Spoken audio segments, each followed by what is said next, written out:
네, 안녕하세요. 기자수첩의 안진용입니다. 오늘은 연예인들과 마약에 대한 얘기를 해볼까 합니다. 엄밀하게 말해서는 마약류라고 하는 게 맞을 것 같아요. 왜냐면 마약류 안에는 마약, 향정신성 의약품, 대마초 등이 다 포함이 되거든요.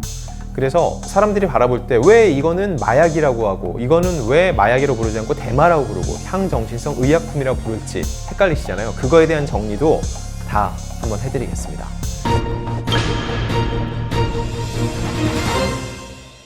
일단 최근 사례를 짚어봐야 되는데요. 아이돌 그룹 B2B의 래퍼 정일훈이 대마초를 여러 차례 흡입한 혐의로 검거가 된 사실이 뒤늦게 알려졌습니다. 이 정일훈 씨 사례를 봤을 때 참 죄질이 안 좋다고 느끼는 것 중에 하나가 본인이 이 대마초 구입을 위해서 적극적으로 움직였다는 거죠. 그룹 B2B의 멤버 정일훈이 상습 마약 혐의로 경찰에 적발된 것으로 확인됐습니다.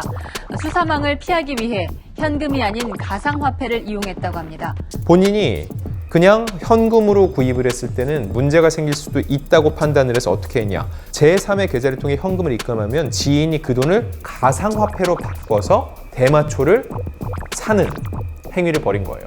문제가 되는 걸 이미 알고 있었다는 거죠. 그렇기 때문에 최대한 법망을 빠져나가기 위해서 치밀하게 대마초 구입 경로를 체크했다는 거.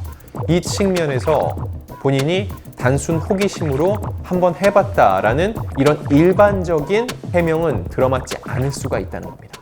자, 다음은 가수 보아입니다. 아시아의 별이라 불리는 보아. 한류 K-팝 1세대죠. 보아의 이 소식은 더욱더 많은 대중들 그리고 팬들에게 충격을 줄 수밖에 없었는데 여기서 중요한 건 보아는 향정신성 의약품 밀반입 혐의입니다. 마약 밀반입 혐의가 아니라는 거 분명히 말씀을 드리고요. 이 졸피뎀을 포함해서 이제 복수의 향정신성 의약품을 몰래 들어온 혐의를 받고 있는 거죠. 이 소속사에서는요, 일단 이 무역 통관 업무 등의 지식이 없던 당사의 해외 지사 직원의 실수로 발생한 일이라면서 사과의 뜻을 밝혔습니다. 과연 직원의 무지에 의한 실수로만 볼 수 있는지, 보아에게는 별다른 잘못이 없는 건지도 한번 짚어볼게요. 먼저 이 마약류에 대해서 정리를 할 필요가 있어요. 이 마약류 관리에 관한 법률이라고 있습니다. 그 내용을 보면은요, 이는 마약법, 향정신성 의약품 관리법, 대마관리법으로 구분해 시행하던 마약류 관계 법률을 통합하여 제정한 법률이라고 돼 있습니다. 결국은 마약, 향정신성 의약품, 대마가 모두 마약류에 포함이 된 거예요. 그럼 마약은 어떤 걸까? 히로뽕이라고 많이 부르죠. 필로폰, 양귀비, 코카인, 아편, 몰핀 이런 것들은 굉장히 중독성이 강한 이 마약류인 거죠. 그러면 향정신성 의약품은 무엇이냐? 인간의 중추신경계에 작용하는 것으로 이를 오용하거나 남용할 경우 인체에 심각한 위해가 있다고 인정이 되는 약품입니다. 하지만 의학적으로 이 환자들에게 썼을 때 긍정적인 효과를 볼 수 있기 때문에 의사의 처방 하에서는 쓰이기도 해요. 어떤 게 있냐? 이번에 보아 씨가 우편으로 받았던 졸피뎀을 비롯해서 그동안 이제 연예계에 비롯해서 많은 문제가 있어서 프로포폴 등이 이 향정신성 의약품에 포함이 돼요. 그리고 대마는 환각작용이 있는 걸로 따로 분류가 됩니다. 그리고 마지막으로 임시마약류라는 게 있어요. 앞서 언급했던 이 마약류에는 포함이 되지 않지만 위해가 되거나 사람들에게 환각작용을 일으킬 수 있을 경우, 그래서 마약류에 준하여 취급과 관리가 필요하다 싶을 때 이 식품의약품안전처에서 정하기도 합니다. 뭐가 있었을까요? 많이 들어보셨죠? 해피벌룬. 이 해피벌룬의 원료인 아산화질소, 이게 웃음가스라고 해서 치과에서 진료할 때도 쓰거든요. 이걸 담은 풍선, 이게 바로 해피벌룬이었는데 이게 중독성이 심하고 사회적 문제가 된다 해서 마찬가지로 이 임시마약류로 분류가 되기도 했습니다. 자, 여기서 볼 때 앞에 정일훈 같은 경우는 대마법 관리 위반인 거고요. 그리고 보아는 향정신성 의약품 관리 위반인 겁니다. 마약과는 분명히 다른다는 거 말씀을 드리겠습니다.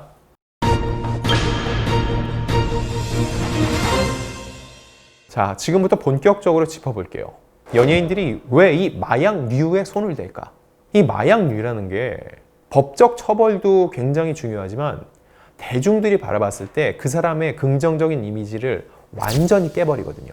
그럼에도 불구하고 왜 손을 댈까? 많은 사람들이 생각을 합니다. 그래서 이 역시 제가 마약 때문에 나락으로 떨어진 연예인들을 데리고 있었던 소속사 관계자, 그리고 실제로 처벌을 받은 적이 있었던 친분 있는 연예인들과의 대화와 인터뷰를 통해서 들었던 얘기를 정리해 드릴게요. 첫 번째, 가장 많이 드는 이유가 불규칙적인 수면입니다. 여러분들도 밤에 잠이 안 와서 괴로운 적 있으시죠? 정말 너무너무 괴롭대요. 근데 게다가 연예인들 같은 경우는 수면 패턴이 굉장히 불규칙하죠. 남들처럼 낮에 일하고 밤에 자는 게 아니라 밤샘도 일수고, 게다가 한 2시간, 3시간 차에서 쪽잠을 자고 곧바로 촬영을 들어가기도 해요. 한동안 이 프로포폴 때문에 굉장히 문제가 됐었죠. 이 한두 시간 동안 그런 피곤하면 잠을 자고서는 그나마 한두 시간 자고 촬영을 시작하면 몸이 개운한데 그게 안 된다는 거예요. 막상 누우면 잠이 안 온다는 거예요. 뒤척이고 괴로워하다가 또 촬영할 시간이 돼서 나가야 된다는 거죠. 스케줄을 소화하는 내내 스트레스가 쌓이고요. 그래서 프로포폴과 같은 이런 향정신성 의약품을 맞으면 곧바로 잠이 들어서 한두 시간 만에 깼을 때도 마치 푹 자고 나온 것처럼 개운한 느낌을 받는다는 거예요. 근데 이게 실제로 효과가 7시간, 8시간 잔 것처럼 효과가 있느냐? 그건 아니라는 거예요. 왜냐? 몸은 아는 거죠. 얘는 7시간 자야 되는데 1시간밖에 안 잤다는 거. 기분이라는 거예요. 위약 효과. 위로를 받는 거죠. 아, 나는 충분히 잠을 자고 나왔어 라고 스스로 생각을 하면서 거기서 힘을 얻게 되는 이 위약 효과 때문에 향정신성 의약품을 자꾸 기대게 된다는 겁니다. 보아의 소속사 SM에서도 이런 얘기를 했어요. 최근에 건강검진을 받았는데 보아의 성장 호르몬 저하로 인해 충분한 수면이 필요하다는 의사의 소견을 받았다. 그래서 의사의 권유로 처방받은 수면제를 복용했는데 부작용이 있었다는 거죠. 근데 과거 일본에서도 비슷한 사례로 처방을 받아서 복용한 약이 있는데 그때는 부작용 없이 잘 들었다는 거예요. 그래서 이거를 보내왔다는 거죠.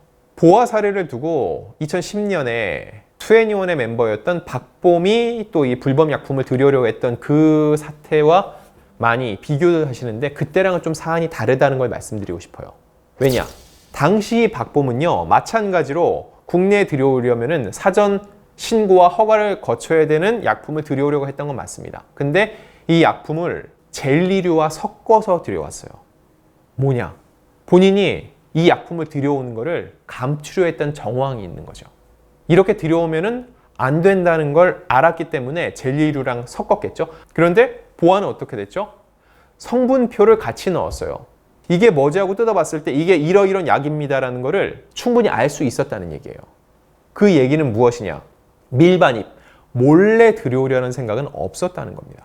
정말로 몸이 안 좋고 그거에 대해서 이 약이 필요해서 이런 약입니다 해서 들여오려고 했던 건데 이렇게 들여오는 것조차 문제가 되는 건 몰랐다. 이거에 따른 무지에 따른 실수이지 밀반입은 아니다. 이게 SM과 보아의 주장입니다. 이렇게 하면 왜 보아를 저렇게 두둔해주고 보아 입장에서 얘기를 해주지라고 얘기하는 분들도 있는데 이거는 제가 보아 입장에서 얘기한 게 아니고 정확히 상황 파악은 할 필요가 있다는 거예요. 그때랑은 사안이 다르다는 거. 반대로 말씀드리고 싶은 거는 그 직원이 보아가 이렇게 문제가 있고 힘드니까 이 약을 구해서 보내줘야겠다고 자발적으로 움직였겠냐는 거예요. 분명 그 약을 일본에서 보내달라고 한국에서 서울에서 지시한 사람이 있었을 거라는 겁니다. 이런 걸 종합적으로 판단을 해서 보아가 실질적으로 어느 정도 개입이 되어 있는지 이 부분을 체크를 해서 보아의 처벌 수위가 정해질 것으로 보입니다.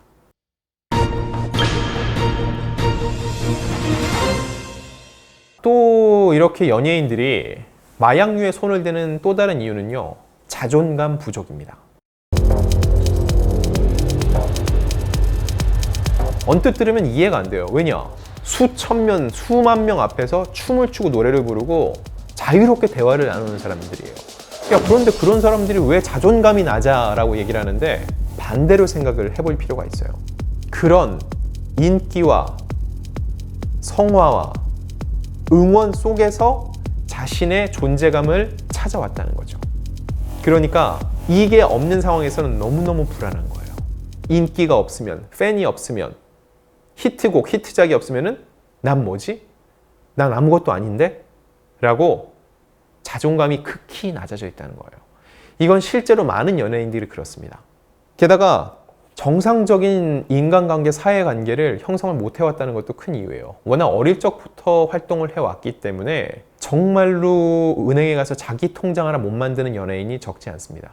물론 가면 만들 수 있겠죠. 근데 은행에 가서 이렇게 만들 수 있다, 뭐를 준비해 가야 된다 조차 모르는 연예인들이 꽤 많아요. 왜냐? 어릴 적부터 주변의 케어를 받으면서 하나부터 열까지 다 챙겨줬으니까 스스로는 뭘 해야 될지 모른다는 거예요. 이런 사람들이 인기가 계속 많이 있으면은 상품 가치가 있으니까 주변에서 매니지먼트 팀에서 이 사람은 전담 관리를 하죠. 근데 인기가 하락해요. 이 사람이 이제 더 이상 이런 경제적 가치가 없으니까는 주변에서 돌봐주는 사람이 없어요.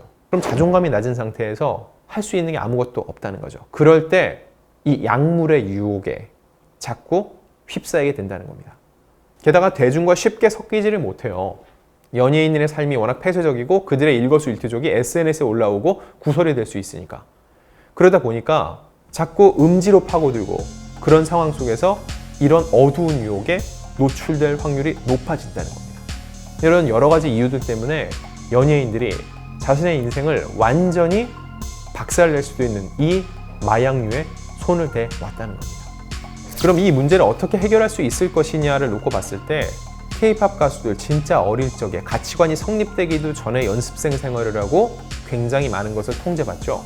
각 소속사에서 어릴 적부터 정서 관리, 심리 치료를 병행해 줘야 됩니다. 그래야지 그들이 성인이 됐을 때 몸만 큰 성인이 아닐 수 있다는 겁니다.